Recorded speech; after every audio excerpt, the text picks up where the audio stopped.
quiet quitting. People have been talking about it for some time now. But is it really that big of a deal? Sure, you've noticed some folks on your team taking a bit of a step back from their typical overachievements. But so have you, and so far there hasn't been any dire impact. Maybe it's been a little disruptive. I mean, you had made all sorts of plans, assuming that your team was going to keep going above and beyond. But on the other hand, is there anything truly wrong with someone just doing what their job description says they should do? And then you start waxing philosophical. Is quiet quitting about apathy? Or could it be that this is just another push of the reset button for our understanding of work? And does it mean the sky is falling?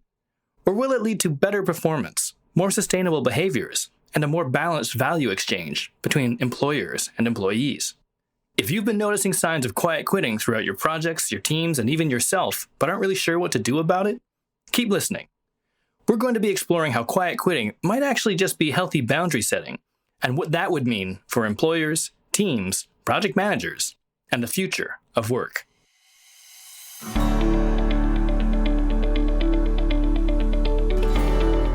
Hey folks, thanks for tuning in. My name is Galen Low with the Digital Project Manager.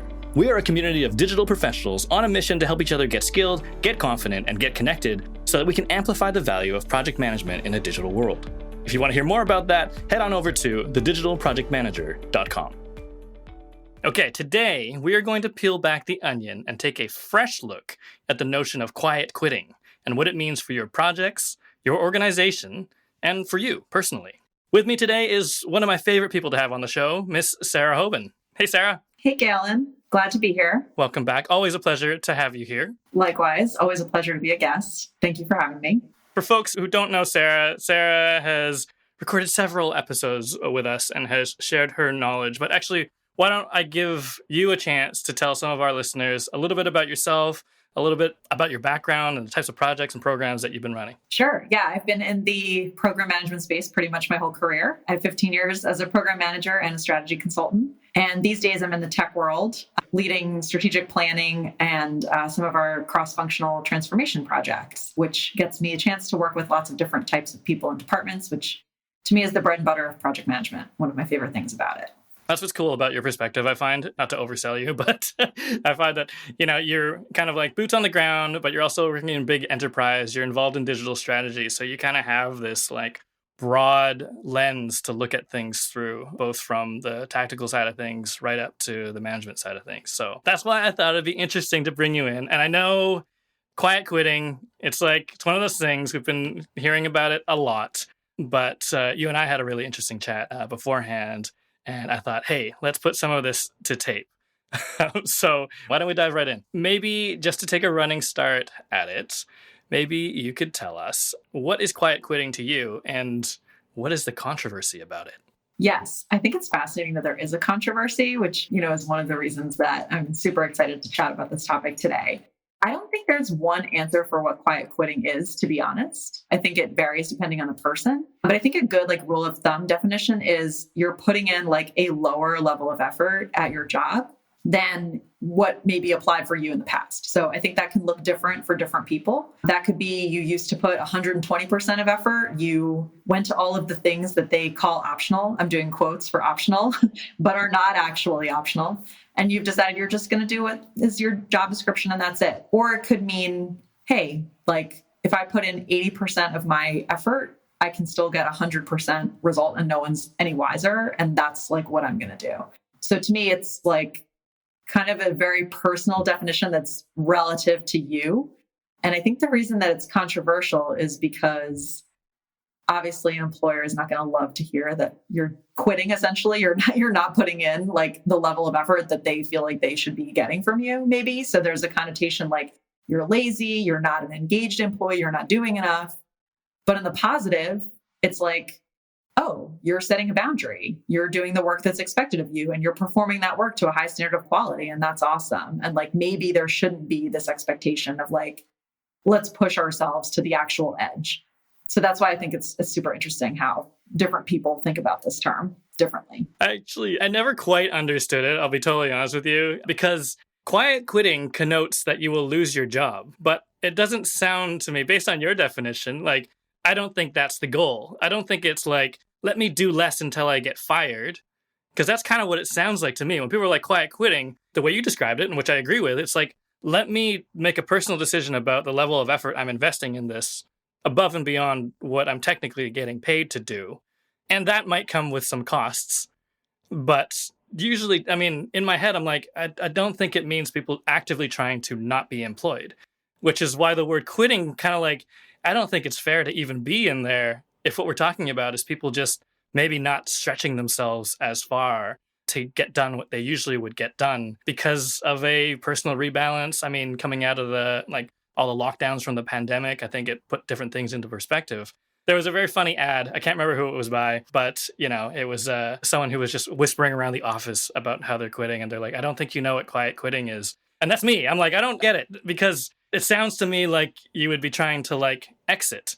But everyone I talk to about this is like, actually, it's more just about, changing the level of effort you're putting in and what you are or are not willing to do over and above what you're supposed to be doing. And I think from an employer lens, and we'll get to it, of course, but, like you said, I think it's that change, and it's a noticeable change in whatever energy spent, results delivered, or whatever it may be. And I think it frightens people in some ways when they're kind of perceiving it from the outside. But I don't know. Anyways, I'm rambling, but do you agree with that? Like, do you think anyone's quiet quitting so that they get fired or that they lose their job? No, I definitely don't see it that way. I see it as a proactive choice, similar to you. Like, it's the conscious decision that someone is making, but I don't see it as like necessarily that the employee is disengaged, which I think is one of the negative connotations of it. I actually think my perspective is it can be very empowering. And I also don't know that it's something that's necessarily visible to an employer.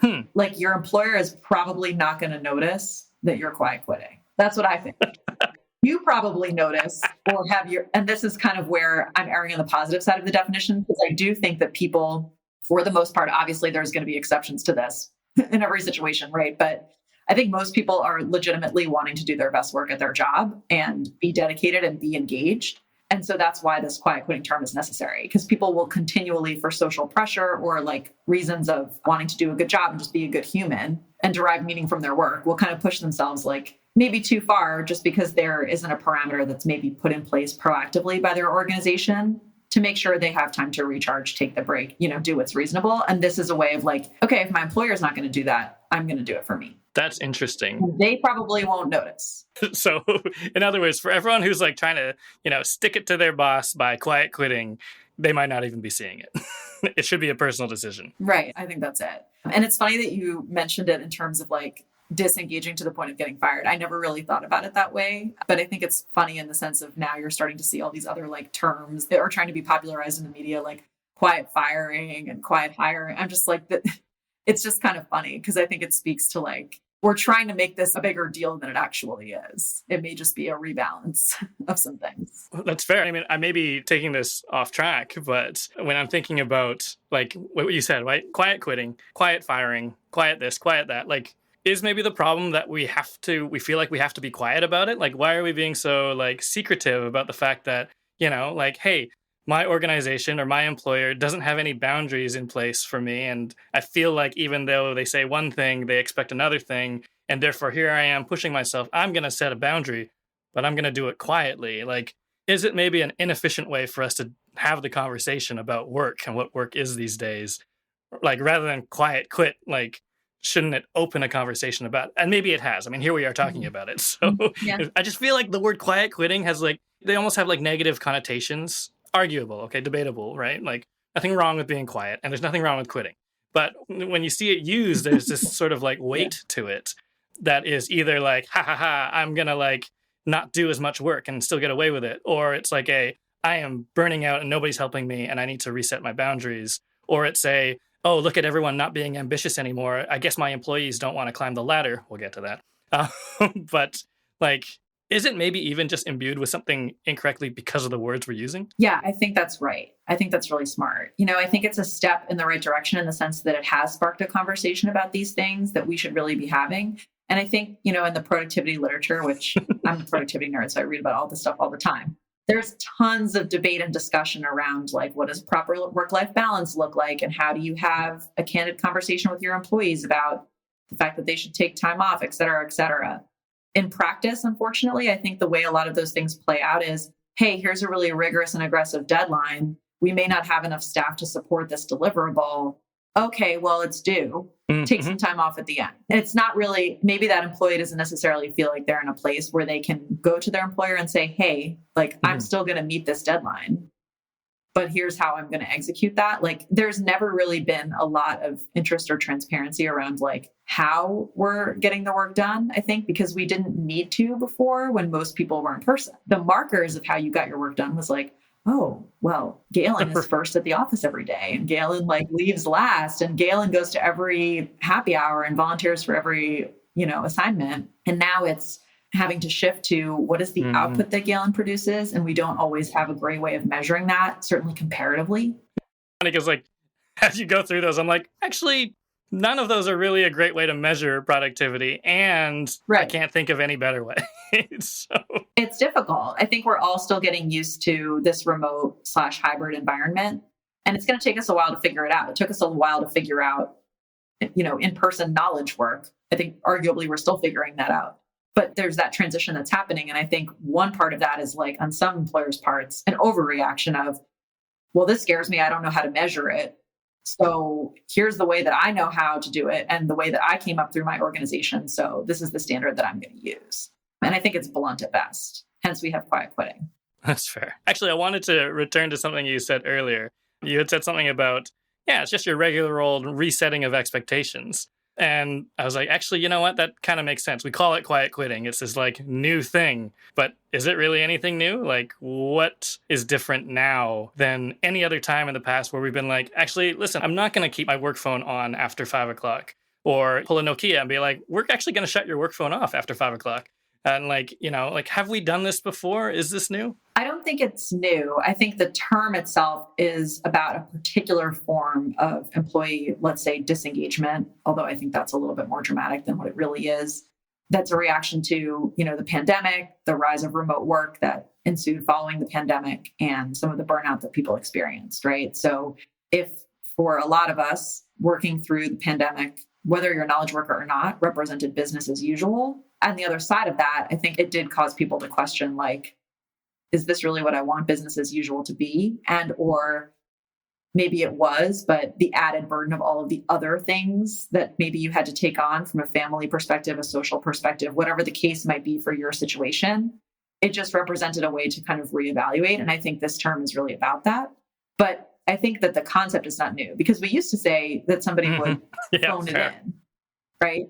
Which I do not think is an accident, right? Like, again, there's the same negative connotation, like, you're lazy, you're not trying hard enough, you're literally not showing up, right?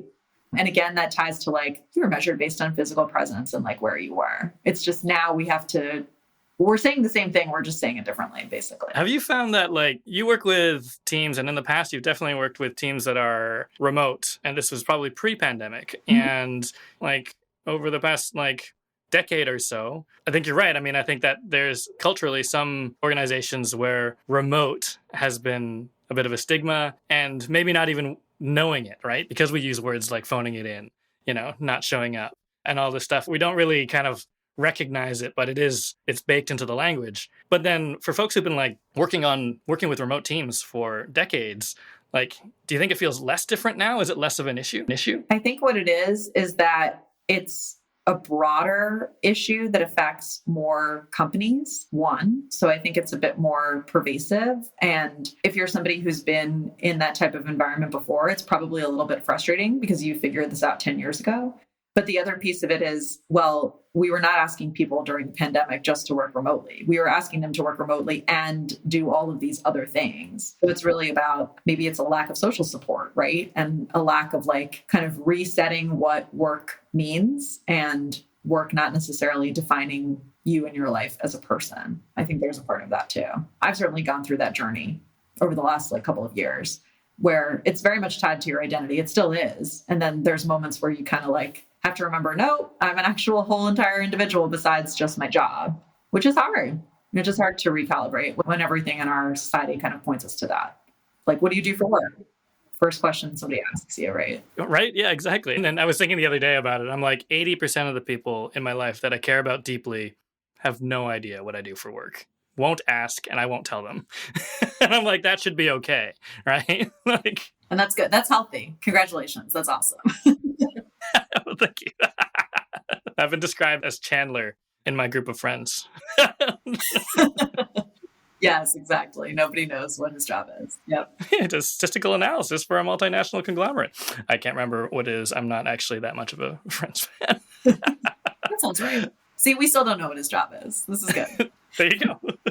One thing you mentioned that I wanted to dig in on was that, yeah, like there was this kind of big event that didn't just change work, right? Like actually the nature of the pandemic was quite traumatic. It wasn't just an economic depression. It was probably closer to like the bubonic plague in terms of how you're feeling about, your anxiety about your life.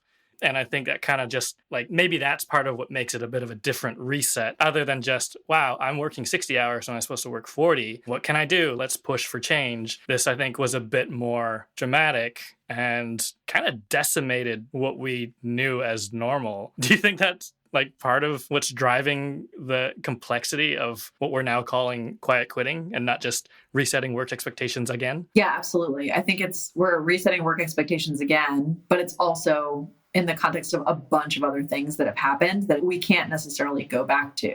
And if you were somebody that was working remotely before the pandemic, you had to juggle a whole lot of other things during the pandemic, and you may have decided, okay, I need to go back to how it was before, where I had a bit of a better balance. So that's going to be impetus for you to stick to it a little bit more this time, maybe, because you've lived through that.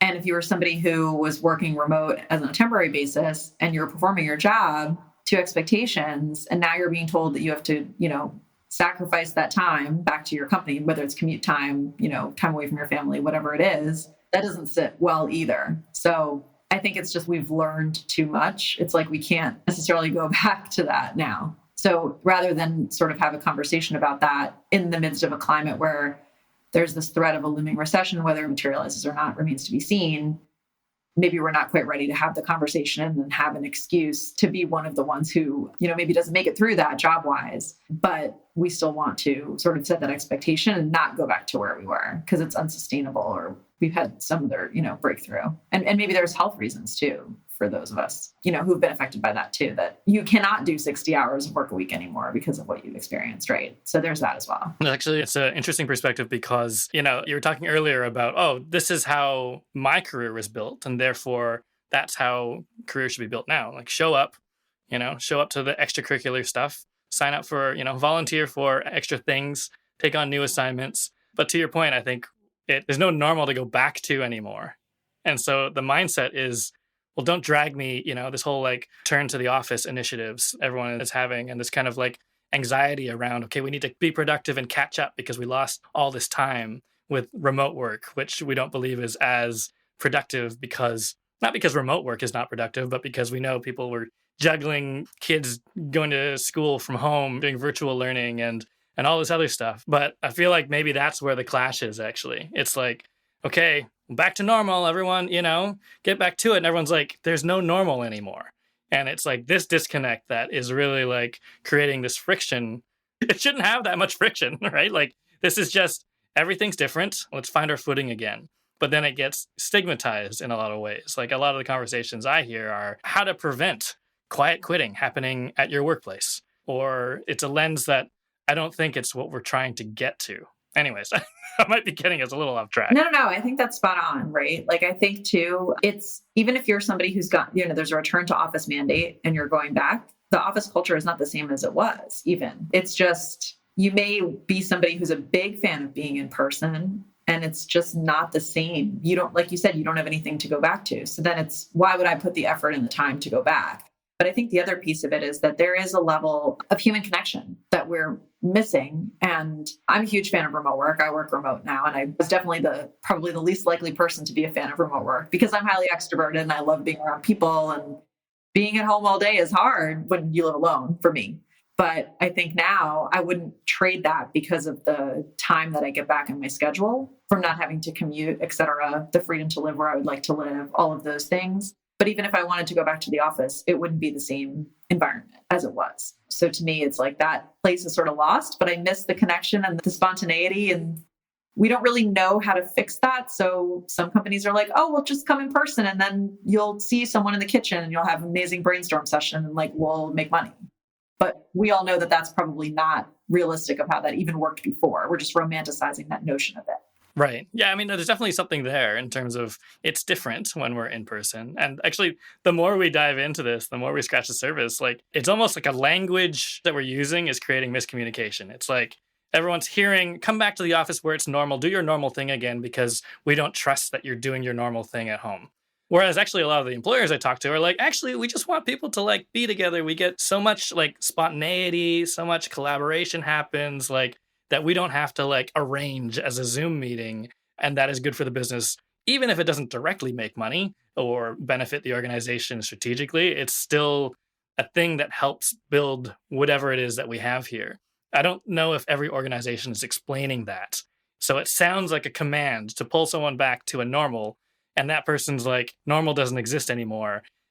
But in a way, I think we're kind of doing the right thing in terms of reestablishing these terms of work of like, okay, well, like, let's agree that come in 3 days a week or 2 days a week or come in on this Wednesday when we're going to have like a brainstorming meeting. And I think, again, if our language was less tied to some of these like kind of like loaded pieces of language, right? Loaded terms, it might be a much more productive conversation. It's like, no, I know it's different. Just like, I don't want to see you, right? Like, I think it's going to be great.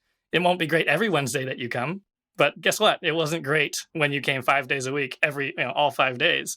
So, but still good things happened. Let's see what happens there. See if we can take advantage of it. And honestly, what you said about not wanting to create or schedule things or make a Zoom, right? I think to me that touches on a lot of the challenge we're trying to have with remote work. It does take effort to create a remote work culture that is successful, but it is doable. And I think where program management is a very useful skill is that we can provide that layer between managers and employees to understand like how can we create and shape a culture that enables the team to do productive work, whether that's in person, remote, or hybrid.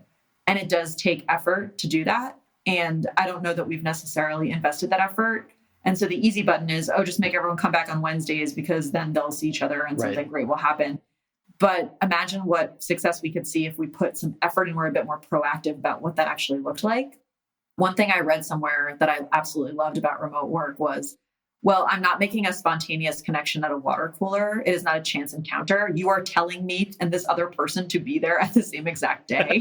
And that's why we saw each other. I didn't really think about it in that context, but it's very true, right? Mm-hmm. It was a structure and a system that we had in place to do that. So now we have to create a new structure and new systems to do that in this new normal that we're in. It's interesting because of the like what you were saying about, the pandemic as a crisis event. Mm-hmm. And I think maybe as humans, maybe that's too broad of a stroke, but I think the tendency is to want to restabilize after an emergency, right? You're like, okay, let's get back to stable ground. And there's this urgency to like do it quickly. Whereas actually, to your point, if we took the time, we'd probably find a new, better way.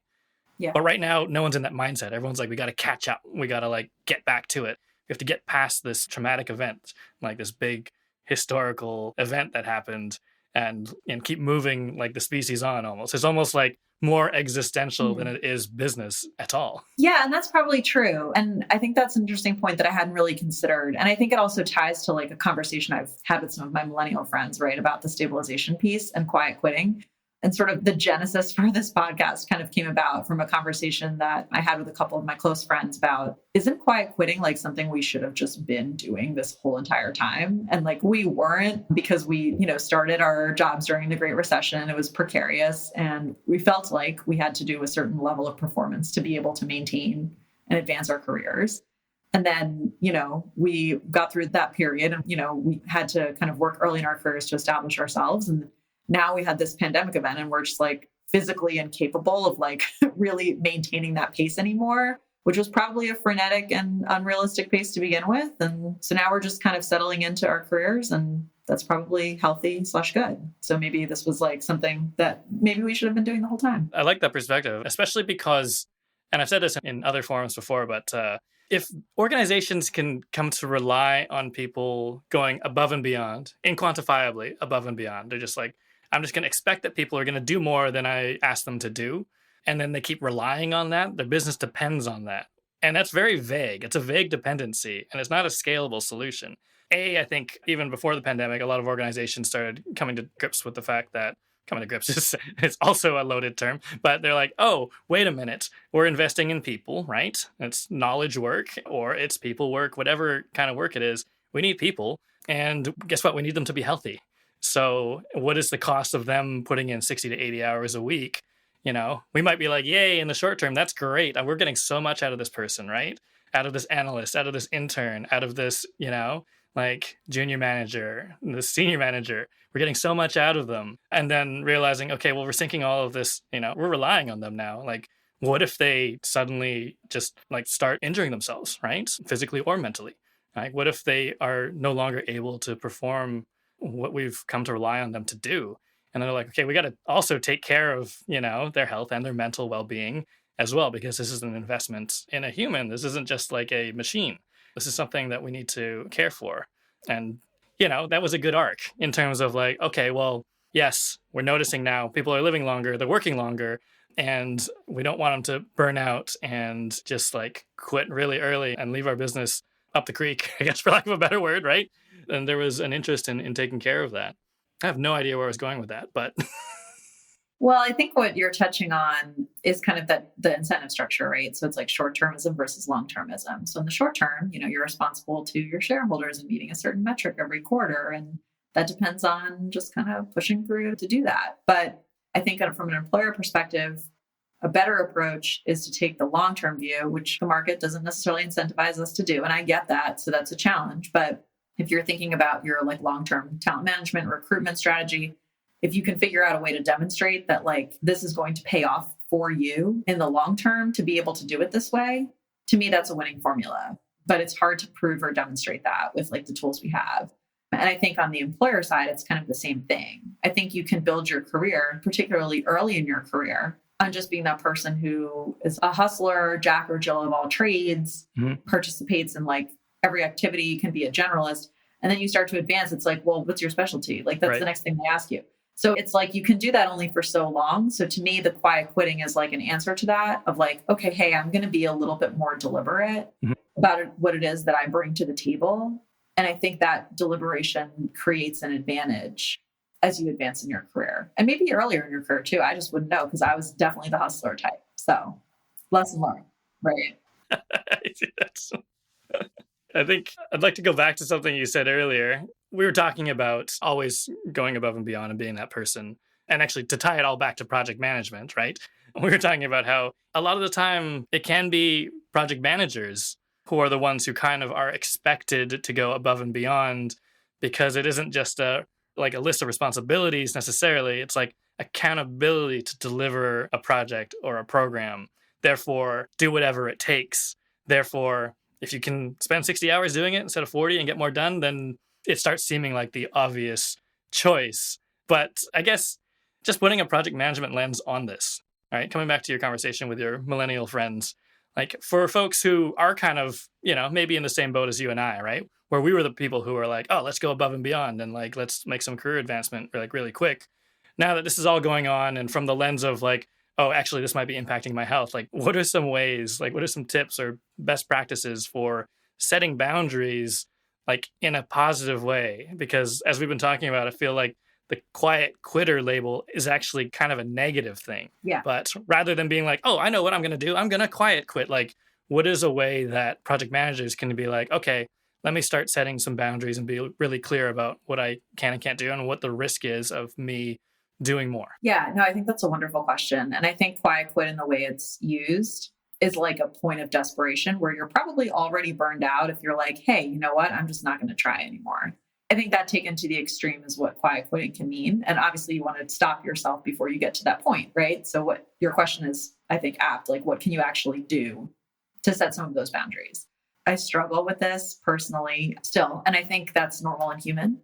And I think for program managers too, the reason this is so tough is because we're accountable to people and we want to do right by our stakeholders. That's our job. So if there's something that we can do to help them because they have a lot on their plate, or we can spend extra time kind of smoothing things over, like we'll do it. Those things are not necessarily measurable because we're preventing bad things from happening a lot of the time. So no news is good news, and that can be tough. That being said, I wanted to kind of preface it with that because I think that's important to consider. Like, this is not easy for anybody, and it's very normal. So I think to me, it's like a lot about training others and at the same time as it is about training yourself. So like if you're the person who answers an email after hours all the time within half an hour after you get it, like people are going to expect that. So they will email you more, right? Or they will Slack you more. So it's a self-fulfilling prophecy. So I think it's kind of deciding for yourself, okay, like what am I going to commit to that's reasonable? And like, how am I going to enforce that? So in a prior job for me, an example, I started really early. So I was online like 7:00. So I felt like it was reasonable for me to sign off at 5 and not have to answer any messages because I knew that I was going to be one of the first people online earlier in the morning. Mm-hmm. And so I would get to anything that came in. And I was like, I'm not an ER doctor here. I don't think anybody's going to pass on from this life if I don't answer to something tonight, right? Like, so that was the decision I made. And some people might say that's quiet quitting because I set a boundary. But actually, I was working pretty hard to be starting at 7:00, right? Mm-hmm. So to me, that's kind of the consideration to think about. I also think, quiet quitting is not something you necessarily need to announce. Like I didn't go around to people and be like, hi, I'm going to answer your emails between like X hours and X hours. But like, I just did it and people got accustomed to it and nobody expected an answer from me in the evening. It stretches to like, well, what happens if you get invited to an important meeting that's like outside of your boundary hours? Like, how do you deal with that? Like, it's a case by case thing. Like, you just have to decide, like, is this worth it? Is this a C-suite level meeting like that I should probably attend? Like, am I presenting?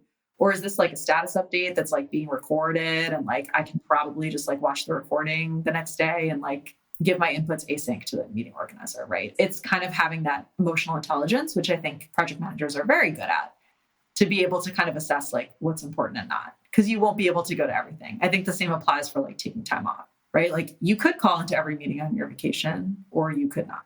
And that's a choice. I really appreciate that gradient. Do you know what I mean? Where it's not just like, well, never accept any meeting outside of your working hours, or you have to accept every meeting because meetings, are imbued with some kind of sacred energy. But use your judgment, right? And like find that balance for yourself.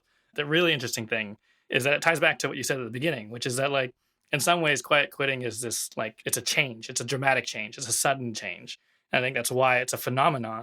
But actually, the way humans work is that if you can do it gradually, right? Like you said, you didn't have to announce new boundaries for yourself. You just started to gradually change that behavior and people follow along. Just like the price of gas. It's like if you popped it up $2 tomorrow, there would be riots in the streets. But if it just gradually grows, then honestly, probably it will adjust as we go. I appreciate that approach to it, where it might not be a sudden, protest necessarily, which might end up becoming something that is seen as a conflict or confrontation, but it's actually just a recalibration.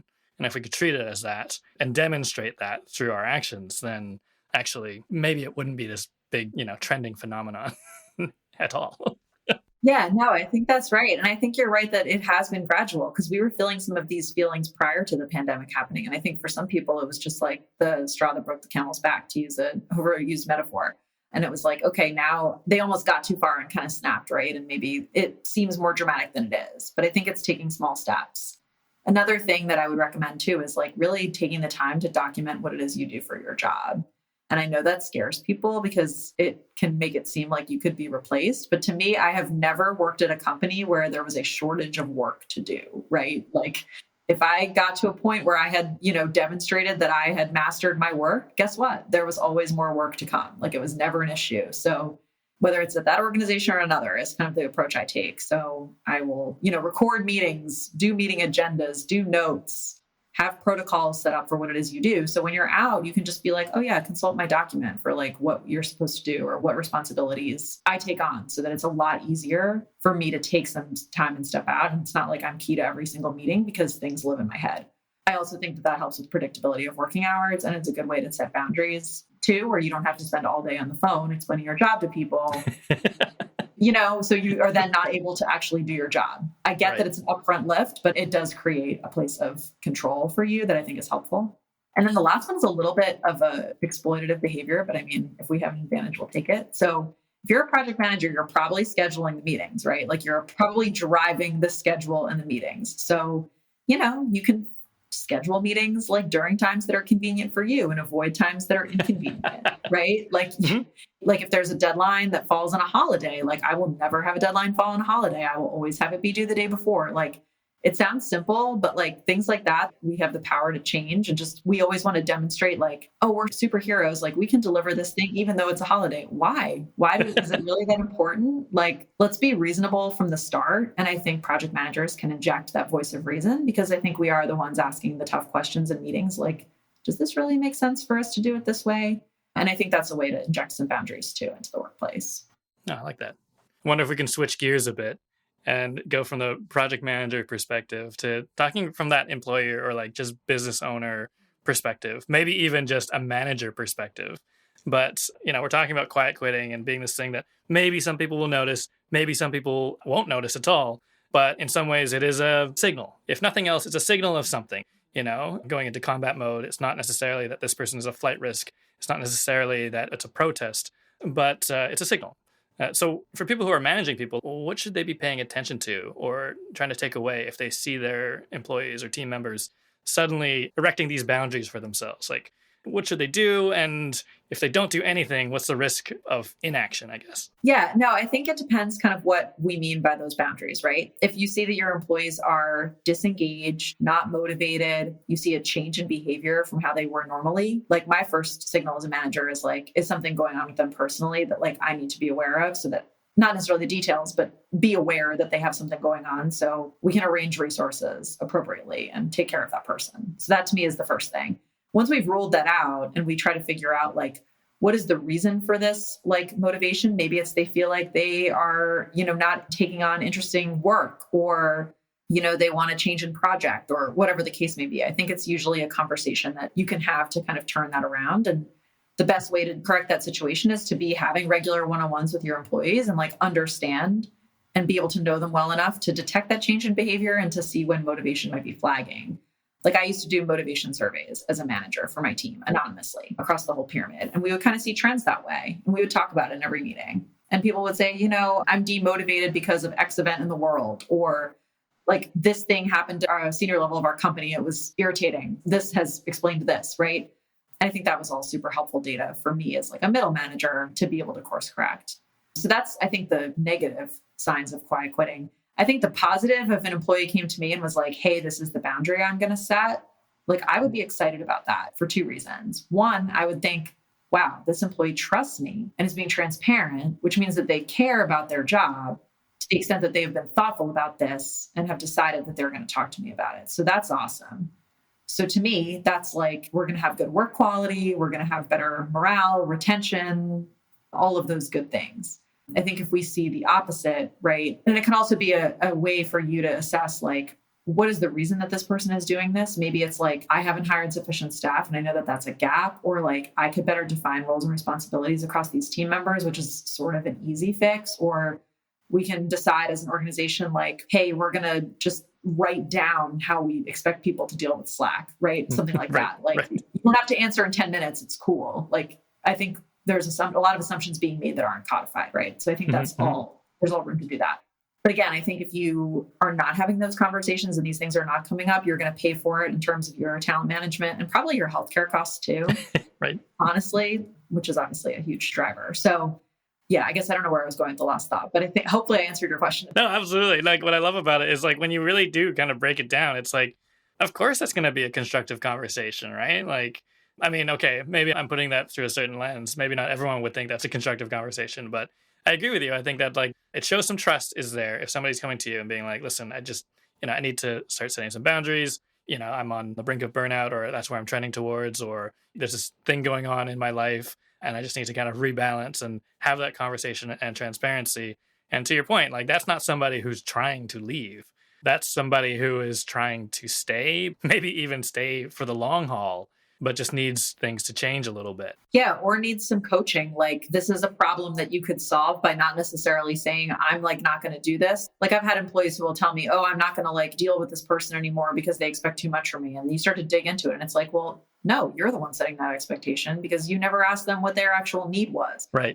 It's hard sometimes to assume good intentions. You get kind of wrapped up in your own world. So I think it's a good coaching moment too for people of like, well, why are you doing all of these things actually? Is this really necessary? Or is this going above and beyond work that is actually distracting you from like the work that's going to distinguish you and help you get promoted and advance? And it's stuff that we actually care about as a business. And I think that's another thing businesses don't always do a great job of like helping their employees see like these are the things we actually care about versus this piece that you're spending all this time and energy on is like less important. Yeah. And nobody wants to have that conversation because it's hard and you want people to feel like their work isn't important. But I think it's important for growth. Humans are bad at prioritizing. And actually coming back to the language thing, right? There's another one that we use a lot in work, right? What I have on my plate. And guess what? A plate is flat. So all the stuff is kind of like there and it's just amorphous blob of things to do. Yes. I agree with you. Like in a managerial role, if you can start stack ranking those things and being like, this is a distraction. Like, I've got your back. Don't do this thing. We'll find some other way to do it, but it's not the thing that's going to advance your career and have a lot of impact.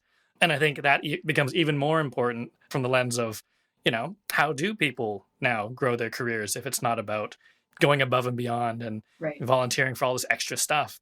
It's probably going to be by concentrating your effort on things that have impact. And that's probably something that would get rewarded in most organizations, I think. Yeah, I think so too. I haven't read it yet, but Chris Bailey, who's one of my favorite productivity writers, he just released a new book about like calming the mind and how he thinks that's like the first step to productivity. And basically talks about how if you can like get to that level of like focusing on the things that are of greatest importance to you and to what aligns with what you do best, like that's going to be your ticket for success. And I think in the very fragmented, noisy, and increasingly distracted world we live in, like that is. But it's so hard to do that because it doesn't have the like immediate satisfaction of like, exactly. Oh, I just sent like 15 IMs to all these people and they reacted and they were so happy, which I love too. All of us, we're human. We love that. But it's like, what did I do? Right. Yeah. It's like, I got so many positive emoji reactions. Yeah. But like, what did I do for like strategy today? Like maybe not enough, so it's interesting. 100%. I wonder if we could flip to the other side, because earlier in the conversation, I was like, I don't know if anyone who's quiet quitting is actually quitting. And we just talked about, constructive boundary setting. But I'm sure there are actually people who are just genuinely disengaged and like losing interest in their job. And as someone who is, managing people, whether you're a business owner, whether you're a team lead, a project manager, like, how do you find that line between somebody just setting boundaries and somebody just being completely apathetic about their, their work and their job situation? How do you kind of distinguish between those things? Because right now, it sounds like we kind of just have one term for it, right? Like in today's day and age, quiet quitting is this just monolithic thing, which could be constructive, but also might actually be somebody who's just like, listen, I'm going to do as little as possible until you fire me. Like, and they actually are trying to quit. How do you decipher that? And what might somebody do as a manager to try and have a constructive conversation around that side of things? Yeah. And it's interesting that you say that because I do think we're taking that quiet quitting and we're conflating it with a bunch of different things. Because I don't know if you remember, this was everywhere like before the pandemic, and we still see it. Like all of those surveys that are like, I forget the stats, 6 in 10 employees like are completely disengaged and like straight up do not care anything about their job. Like we've seen that all along. So again, I don't think it's new, but I think now we're sort of saying quiet quitting is this plus all of these other things that are going on, and we're just lumping it together. So I never thought about it that way, but I think you're right. Yeah, I think it's having those one-on-one conversations and like getting to know your employees and being able to really tell if it's apathy or if it's like they're coming refreshed and renewed and energized. You can tell if you have built a relationship with somebody, whether that's in person, remote, I don't care which, you can tell when somebody is coming and like to your one-on-ones and they lack new ideas, they're not really driving the conversation. You can tell that there's a change in how that they used to act. And to me, that's the apathy, disengagement, lack of motivation part. And that's where you can kind of dig in and be like, oh, well, and discover what that root cause is. Maybe they're dealing with a difficult coworker or a client that's unreasonable, or they have a personal situation, whatever it is. And you can sort of work and coach and diagnose it that way. I think the quiet quitting thing is more like it's more like proactive to me than like the apathy part. It's really two different things. You know that they're going to do their 40 hours and that's it, but they do excellent work in those 40 hours and they still like care deeply, but they're just choosing kind of like how they want to invest their time. Maybe they're not in every like extracurricular group at work, but they're doing a great job in their role. And I think part of that is as employers and as managers, we have to kind of accept that not everybody is going to want or be capable of doing that. And also ask ourselves, does that really matter or does that just make us feel good? Right? I mean, nobody wants to have that conversation where they're not fully dedicated and devoted to you because it makes your job as a manager a lot easier, right? You then have to kind of try to bring out the best in that person and create conditions for them to be successful. That work is hard. So I think as a manager, it's also keeping that open mind in addition to as an employee. So at the end of the day, I think this is all just like relationship building and stakeholder management. That's what I love about this. Sometimes it always just boils back down to just, hey, guess what? We're humans and we need to communicate better. Yeah. Right? Project management, business, geopolitics. We touched on a lot in this episode, for real. We did. We certainly did. But you know what I really appreciated that I didn't expect coming in was that, some words really kind of jumped out at me in this conversation, like proactive and constructive and, things that are about dialogue and communication, even if it's just starting by sending a signal or by prioritizing your own self and your identity inside and outside of, work. And it does actually, even though listeners might be like, I don't know, I didn't think quiet quitting was a bad thing, but I felt like it was just attached to so much negativity and there was so much fear around it. And it was something you should try and prevent in your employees. And it's been really enlightening to have this conversation and be like, oh, actually, you know what? It's like potentially a really positive thing and maybe not even new. Yeah, you just have to talk to your employees. And that's the part that's scary. You don't want to hear that they want to quiet quit. That's a lot. No, it's fair. That's what we're scared of, the communication part. Awesome. Sarah, thanks so much for your insights today. It's always a pleasure having you on the show. I know we could go on and on. We could fill definitely several hours of podcast time just chatting. But I really appreciate your perspectives on quiet quitting, especially our project lens as well. And I look forward to having you on the show again. Of course. This was really fun, as always. Thank you. All right, folks, there you have it. As always, if you'd like to join the conversation with over 1,000 like-minded project management champions, come join our collective. Head over to thedigitalprojectmanager.com/membership to learn more. And if you like what you heard today, please subscribe and stay in touch on thedigitalprojectmanager.com. Until next time, thanks for listening.